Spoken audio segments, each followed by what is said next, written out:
বাংলাদেশ জাতীয় পার্টি বিজেপির চেয়ারম্যান ও সাবেক সংসদ সদস্য ব্যারিস্টার আন্দালিব রহমান পার্থকে গতকাল বুধবার দিবাগত রাত ১টার দিকে রাজধানীর বারিধারার বাসা থেকে গ্রেপ্তার করে ঢাকা মহানগর পুলিশের গোয়েন্দা বিভাগের সদস্যরা। আদালতে তিনি বলেছেন, রাজনীতি বাঁচলে দেশ বাঁচবে।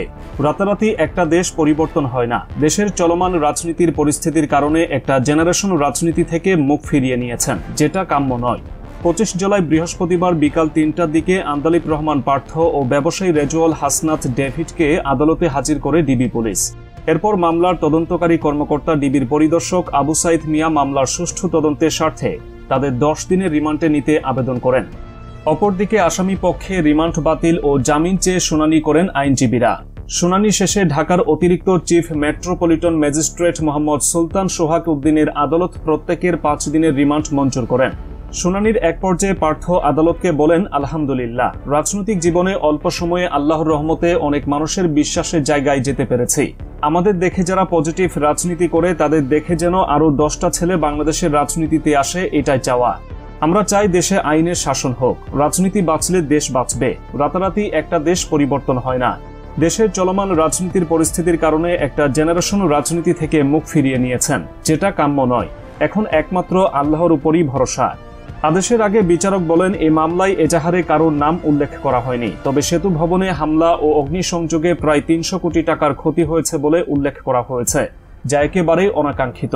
এখানে ফৌজদারি অপরাধ সংগঠিত হয়েছে, এটা সত্য। মামলায় বিশেষ ক্ষমতা আইনে ও দণ্ডবিধির পৃথক ধারায় অভিযোগ আনা হয়েছে, যেগুলো জামিন অযোগ্য। রিমান্ড বলতে সবাই যা বোঝে আমরা কিন্তু সেটা বোঝাই না। রিমান্ড হচ্ছে জিজ্ঞাসাবাদ। এটা মামলার তদন্ত কাজের অংশ।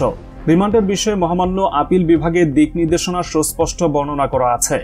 এরপর সার্বিক বিবেচনায় মামলার তদন্তের স্বার্থে আসামিদের ৫ দিনের রিমান্ড মঞ্জুর করেন বিচারক। রিমান্ড আবেদনে মামলা তদন্ত কর্মকর্তা বলেন, কোটা সংস্কারের দাবিতে আন্দোলনকারী শিক্ষার্থীদের সঙ্গে পার্থ একাত্মতা ঘোষণা করেছেন এবং সেতু ভবনে আগুন দেওয়ার সঙ্গে তিনি জড়িত ছিলেন। পার্থকে গ্রেপ্তারের কারণ জানাতে গিয়ে ডিএমপির গোয়েন্দা বিভাগের অতিরিক্ত কমিশনার হারুনুর রশিদ বলেন, ব্যারিস্টার পার্থের বিরুদ্ধে কোটা সংস্কার আন্দোলনে উস্কানি দেওয়ার অভিযোগ পাওয়া গেছে। এই ঘটনায় তাকে গ্রেপ্তার করা হয়েছে।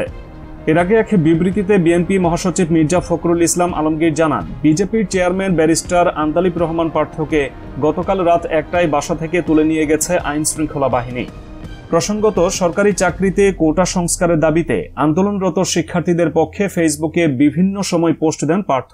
এজন্য তাকে ডিবি নিয়ে গেছে বলে দাবি তার পরিবারের।